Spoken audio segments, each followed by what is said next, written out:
In this episode, I have a compilation of some of my favorite listener-submitted stories, and we're going to kick it off with a brand new submission that I received just last week. But before we get into the stories, did you know that 79% of you who are regular listeners are not subscribed to the channel? I try to release every day, and I would love to have you as a subscriber. So hit that subscribe button, and let's make this a regular thing. Now let's get into the stories. Hi, Donovan. I'm a recent subscriber to your channel and wanted to submit a story about my wife, actually. This happened last summer when I was away at a conference for my work. I left Sunday night for Las Vegas as we were having a marketing conference at the Paris Hotel. My return flight was that Thursday. I had to set up and tear down our booth at the expo, so I was gone a little longer than I normally am. I travel for work quite a bit, and my wife has to cart our 2 kids around to various practices and activities. She always tells me it must be nice to have to travel for work. I do feel bad when I go somewhere nice, but hey, it's the job. So anyways, my wife tells me this story Wednesday night after my son Gavin's soccer practice. She picked up my daughter Allie from dance, then was heading over to soccer practice, which is about a 15-minute drive. The quickest way to go is through some back roads in the country. She was about 5 minutes away when this happened. She said out of nowhere this thing landed in the middle of the road. She had to slam on the brakes to avoid running it over. She said it was about 5 feet tall and brown in color. It looked emaciated, and you could see its ribs sticking through its thin skin. It had these short horns and long ears and this very flat nose with nostrils that ran up the side of its face. It had these very bony wings, almost like bat wings. It stood there and opened its mouth and let out this loud scream at the car. My wife was in shock at first and in disbelief of what this thing was standing in front of her. She then yelled back to my son Gavin to grab the bat from the 3rd row and give it to her. This thing was heading towards the car. My wife, God bless her, gets out of the car and screams at this thing while holding the baseball bat. It wasn't deterred and just kept coming for her. So my wife walks towards this thing, winds up the bat and swings as hard as she can at it and hits it right in the rib cage. She said this thing let out the loudest scream that she's ever heard. She could hear its ribs crack when she hit it. She said it immediately turned away, stumbled, and then flew off into the woods to the right of the road. She could hear it screaming while it was flying away. She gets back in the car, and my kids are like, "What is happening?" She calms them down and then takes Gavin to his soccer practice. I couldn't believe it when she told me this story. Anyways, thanks for the content. I'm a retired park ranger at Yellowstone National Park. I retired in 2006 after 35 years of service. I've been a ranger at Yellowstone for 27 years, and I worked as a seasonal ranger 8 years before that. I grew up in Montana, just outside of the park. My father was a ranger here, and my grandfather was a ranger at Glacier National Park. It's been in my blood since I was a child. I always knew that I wanted to be a park ranger, and there was never any doubt in my mind that Yellowstone was where I belonged. I've seen a lot of changes in the park over the years, but one thing has always stayed the same. Yellowstone is an amazing place full of natural beauty and wonder. It's truly a national treasure, and I'm proud to have been part of its history. I've seen strange occurrences in my time as a ranger. Bears behaving oddly, elk acting strangely, even the geysers behaving erratically. But I've never seen anything like what happened in the summer of 2001. It was a hot day in July, and the park was full of visitors. I was doing my usual rounds, making sure everyone was staying safe and on the trails. I was near Swan Lake, which is a few miles south of Mammoth Hot Springs. The north side of the lake, in the flats, is where you can see a lot of real-life wilderness play out, like a grizzly bear hunting for a newborn elk. I've seen my share of wildlife around the lake, But that day, I saw something that still gives me nightmares. This was the third day that I was patrolling this area. I had yet to see anything out of the ordinary. That is until I headed south towards Indian Creek campgrounds on Bighorn Pass Trail. Bighorn Pass Trail is a strenuous hike with an incline that seems to never end. It's about a 3-hour hike from Swan Lake to the top of the pass. The trail stretches over 19 miles through a lot of open meadows and crosses the Gallatin Range. We tell visitors that there's no off-trail travel from May to November because of grizzly bears. It was about 2 in the afternoon when I started to get a weird feeling, like I was being watched, but there was nobody around. The only sound was the crunching of my boots on the trail. I'd hiked this trail dozens of times, and I knew every turn and every hill, but for some reason I felt like I was lost. I stopped and looked around, but there was nothing out of the ordinary. No strange sounds, no strange smells. But I couldn't shake this feeling that something was wrong. I decided to radio into the park headquarters and let them know my location just in case something happened. 700 Charlie, this is Ranger Marshall. I'm on Bighorn Pass Trail near Indian Creek campgrounds. Do you copy? There was no answer. I tried again. 700 Charlie, this is Ranger Smith. I'm on Bighorn Pass Trail near Indian Creek campgrounds. Do you copy? Again, there was no answer. 700 Charlie is the Chief Ranger's office. It was odd that I didn't receive a response. I started to feel a sense of dread wash over me. I knew something wasn't right. I decided to turn around and head back towards my vehicle. It was about this time I started feeling a sense of panic. I never had a panic attack before this, so I didn't really know what it was like, but I was sweating a lot and I could feel my heart in my throat as I was quickly walking back towards my vehicle. It was then where I noticed this awful smell, like something had died. I didn't notice this on the way there. I thought to myself, how in the hell didn't I smell this on the way here? I then heard a response from the ranger's office. 700 Charlie copy, we have your location. Is everything all right? I responded with, I'm not feeling well and I'm heading back to my vehicle.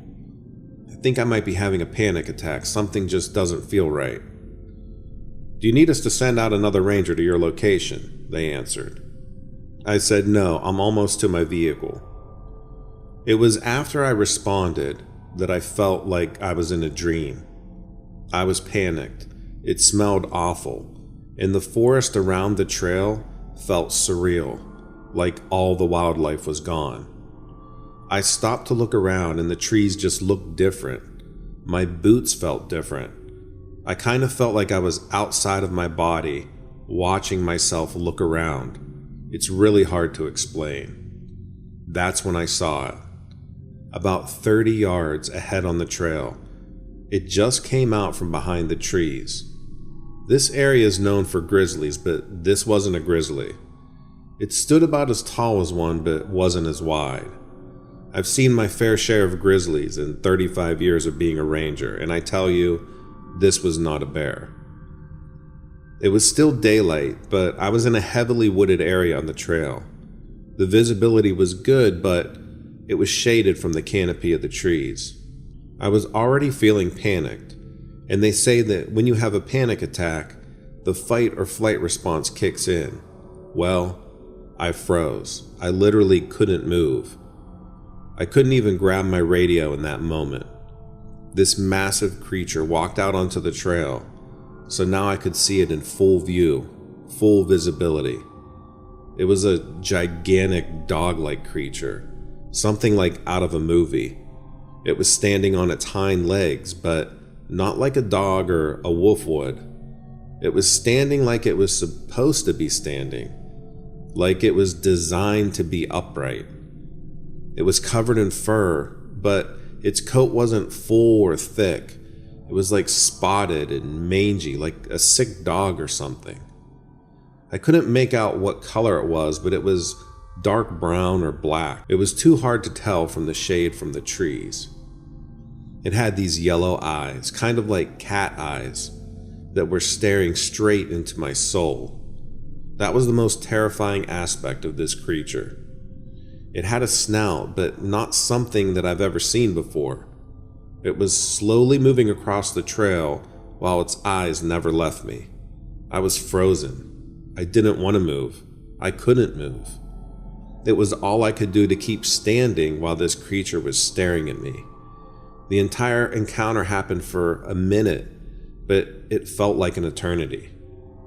I glanced down at my radio to grab it, and by the time I looked up, I heard it run off into the woods. Now, I've seen deer run through the woods at amazing speeds, but this was something else. I saw it disappear into the woods faster than I've seen any deer traverse the forest. I just encountered an alpha predator. I was still standing on the trail. I grabbed my water and I took a drink. I could feel the cold water go down my throat. I started walking back towards my vehicle, trying to process what just happened. Was this just in my head because I was having an anxiety attack? Can anxiety attacks make you hallucinate? All of these crazy thoughts were going through my head as I was walking back on the trail. I finally got to my vehicle and sat in the driver's seat. I sat there for a few minutes just trying to calm down and think rationally about what just happened. I decided to drive back to the ranger station and tell them what had happened. Maybe they can help me make sense of this. I got back to the ranger station and told them everything.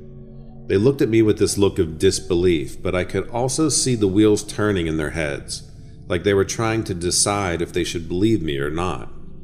The thing is, I know what I saw. It was real. It was an animal that I've never seen before, and it wasn't something from my imagination. I'm still trying to wrap my head around what I saw, but I know that it was real. It was some type of werewolf. 2 years later, in 2003, another ranger by the name of Josh Bates had a similar encounter with what he described as this dog-like creature. He was out on patrol in the same general area where he heard something off in the distance. He couldn't tell what it was, but he knew it wasn't an animal he was familiar with. His encounter was real similar to mine. Josh and I were friends before, but after we both experienced what we saw, we remained really good friends until this day. Our families get together at least once a month, and that story comes up quite a bit. I had told my wife at the time, and I don't know if she believed me, but after hearing Josh state the same thing, she's a believer. It's not something we joke around about, because if you've ever experienced something like this, well, it's life-changing. I was way more cautious when out on patrol after that happened. We tell everyone to stay on the trails during certain times of the year on Bighorn Pass Trail, but this happened on the trail. We can't exactly just put up a sign, and visitors would think we're crazy if we did. It's just one of those things that some rangers have experienced, and we know that there are unknown creatures roaming Yellowstone. I love my time as a park ranger, and I love Yellowstone. If you haven't been, you need to go sometime in your life. But be careful out there. I've been a park ranger going on 6 years now at Yellowstone National Park. I'm a backcountry ranger. As a backcountry ranger, you need to have experience with horseback riding, backcountry skiing, avalanche safety, to name a few. Another requirement of the job is the ability to hike 20 miles at a time and work 24-hour shifts. It's a physically demanding job and not for the faint of heart. We are well trained in extreme conditions like extreme cold, deep snow, and wet conditions. This is my second year as a backcountry ranger. I love Yellowstone, and it's always been a dream of mine to work here. There's over 3 million people a year that visit Yellowstone. And there's over 2 million acres of wildlife that we need to manage and where visitors can explore by camping, hiking, fishing, and sightseeing. The park is home to grizzly bears, wolves, elk, and many other species of animals. Some species, at least as far as I've experienced, are not all documented. This brings me to my next point. As a backcountry ranger, you'll encounter wildlife on a daily basis. It's not unusual to see herds of bison or elk while you're hiking. You need to be constantly aware of your surroundings and be bear aware at all times. There have been instances where people have gotten too close to wildlife and have been seriously injured and even killed. It's our job to make sure that visitors are safe and that they enjoy their experience in the park.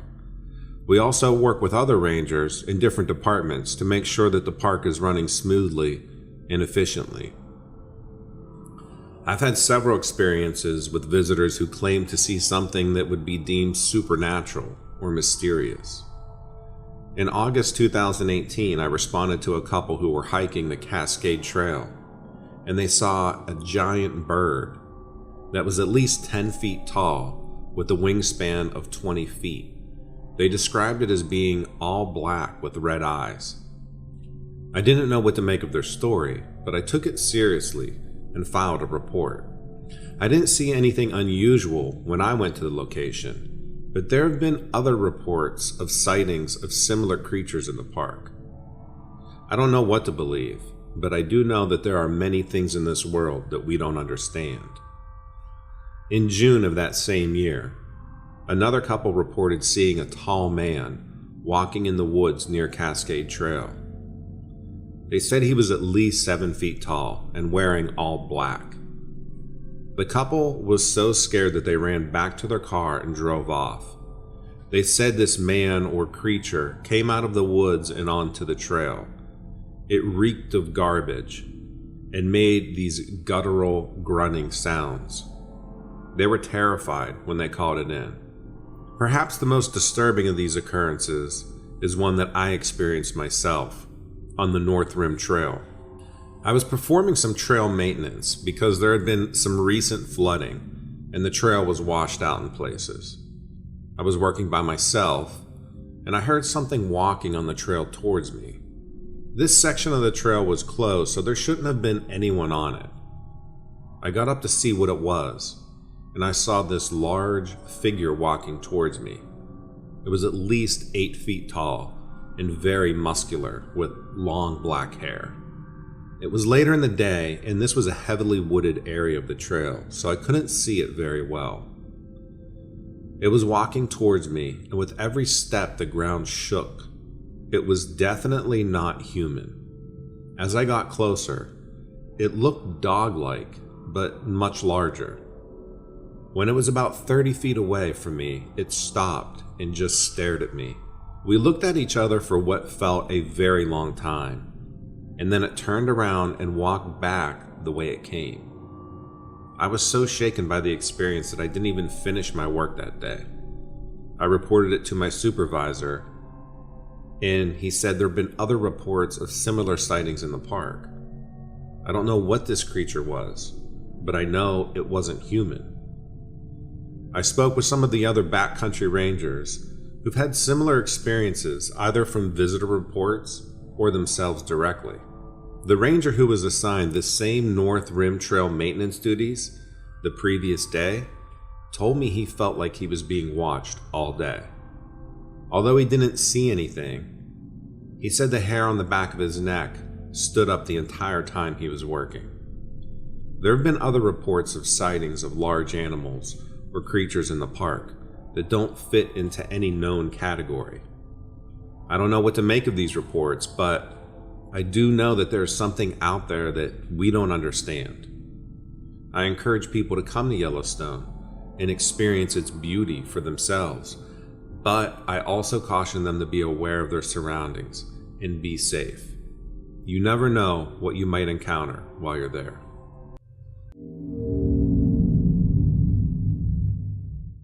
My dad was a park ranger in Yosemite before I was born. He used to tell me a lot of stories about the park and especially some of the crazy stories about visitors to the park. One of the stories that always fascinated me as a kid was the story of Elmer. Campers in Yosemite Valley would often yell out Elmer's name after dark. No one really seemed to know where this tradition started or who the real Elmer was. There was stories about a young boy who went missing at the park, never to be found, but now sometimes is seen as his ghost. Or Elmer was a young man in his 20s who was supposed to be celebrating his recent engagement, but when they were ready to have a party for him, he never returned to the campsite, so they started yelling for him. Others suggested Elmer was a bear who was often seen around campgrounds at the park and nicknamed Elmer by regular visitors. No one really knows the true story. By the time I was born, my parents had moved to Granville, Ohio, near Columbus. My parents moved to be closer to my grandparents. As a kid, I always wondered what it would have been like if my parents didn't move back to Ohio, and if I had grown up in California. Don't get me wrong, it was great growing up in Granville. There were a lot of kids to play with, and we all knew each other. It was safe to walk or ride our bikes throughout the neighborhood. We also got to have winter in Ohio, which I really enjoyed. But still, when my dad would talk about the park, I always wondered what it would have been like growing up near Yosemite National Park. My dad's stories of Yosemite made it sound like an almost magical place. I saw pictures and read books about the park, and I always begged my dad to take us there. We finally talked my dad into taking us to Yosemite the summer before my senior year of high school. My dad owned a landscaping business, and summer was really busy, so we never took summer vacations for more than a long weekend. I guess it was the fact that I'd been asking to go there for as long as I could remember, getting ready to start my senior year of high school, and we finally had enough reliable employees that my dad felt he could leave for an entire week. I worked for the family business in the summer from the time I turned 13. When we finally got to Yosemite, we had a fantastic time.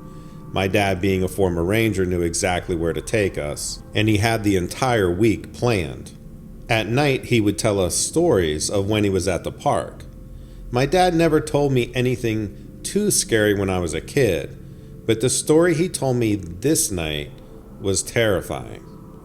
In his words, he said, "The craziest thing that I've ever encountered at the park was in the summer of 1995. I remember it was a Monday evening in June. It was my final patrol before my shift ended. I was in the Yosemite Valley responding to a call we received near the 4-mile trailhead. Someone called in stating there was an awful smell just past the trailhead. When I arrived, I parked right off the South Side Drive and ventured over to the trailhead. As I started walking, the smell got stronger and stronger. It got to the point where it was nauseating. I was about a quarter mile down the trail and my eyes started watering from the smell. I went to wipe my eyes, and that's when I noticed something walk across the trail about 30 yards ahead of me. I say something because this was too large to be a person, and it was really dark in color.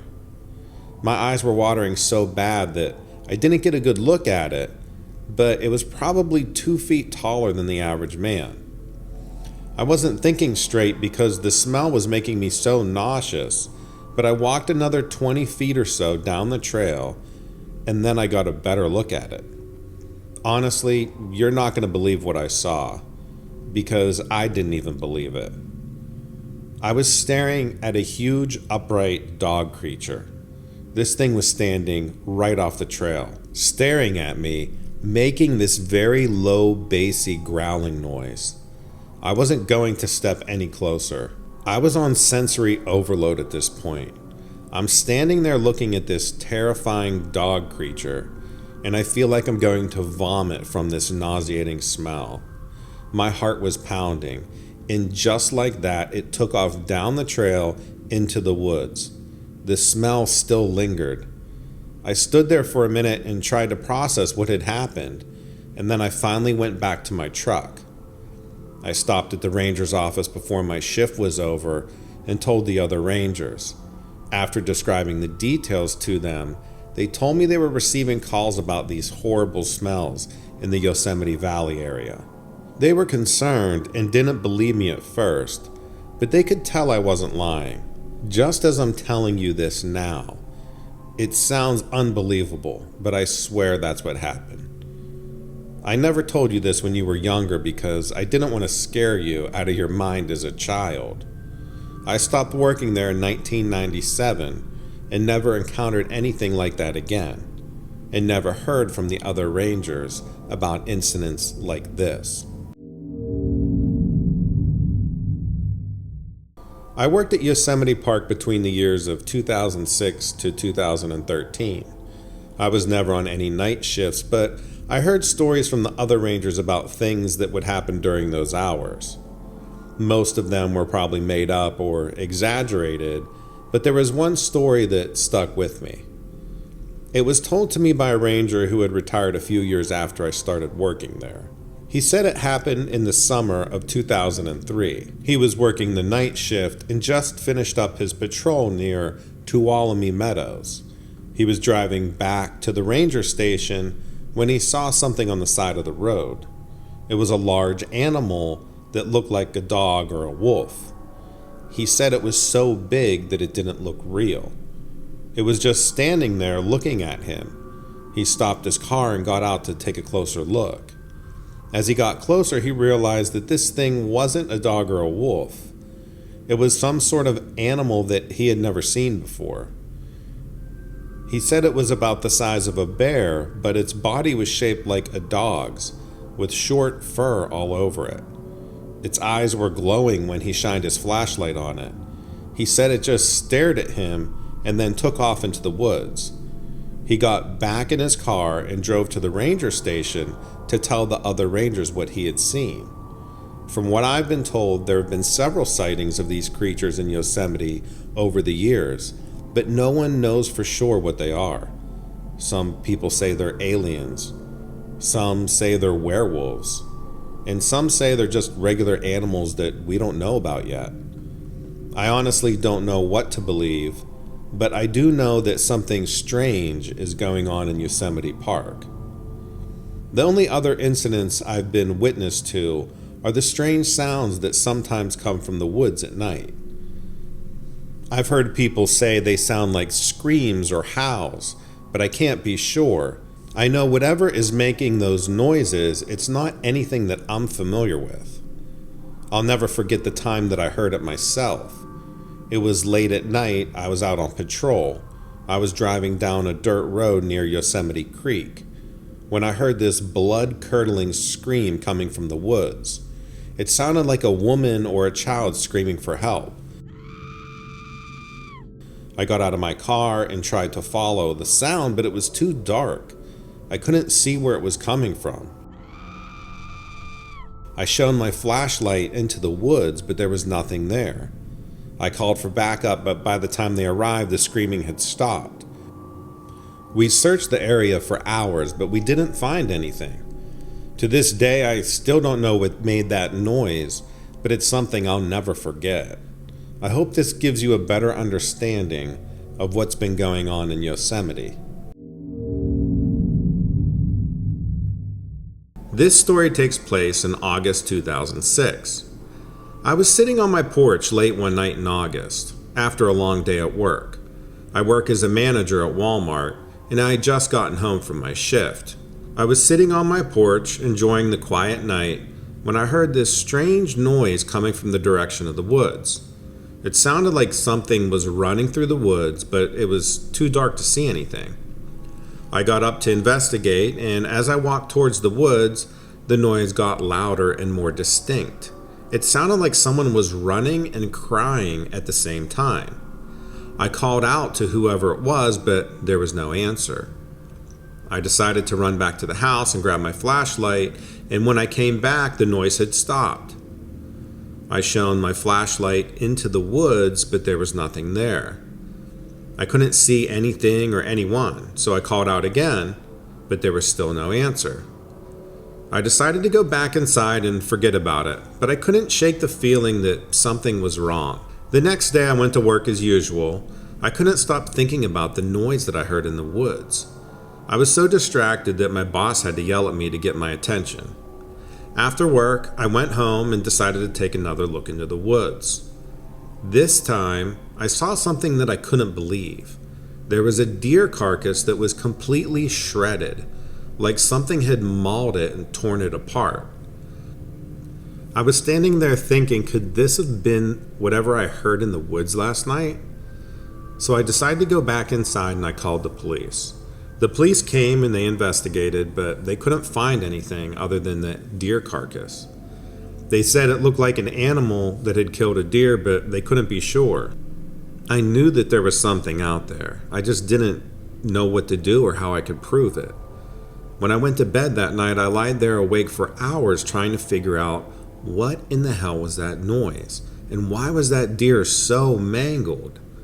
I couldn't forget about what I had seen. That image of the deer carcass just kept coming back to me, and I knew that there was something out in the woods. I finally fell asleep, but I was awoken by a noise outside. It was around 2 a.m. I looked out the window and I saw something running through the woods. Again, it was just too dark to see, but I knew it was the same thing that I heard the night before. I ran outside with my flashlight, but this time I also grabbed the .38 that I keep in a safe under my bed. The way that deer was shredded, I knew whatever or whoever did that, I'll need more than a flashlight. I cautiously walked towards the woods, but whatever it was gone. I couldn't see anything or anyone. I stood there for a good 10 minutes shining the flashlight all through the edge of the woods, and I didn't hear a thing. I turned back around to go to the house, and when I'm just about ready to walk up the steps to my deck, I hear this brush moving behind me. And before I could even turn around, I hear this really low growling noise coming from the woods.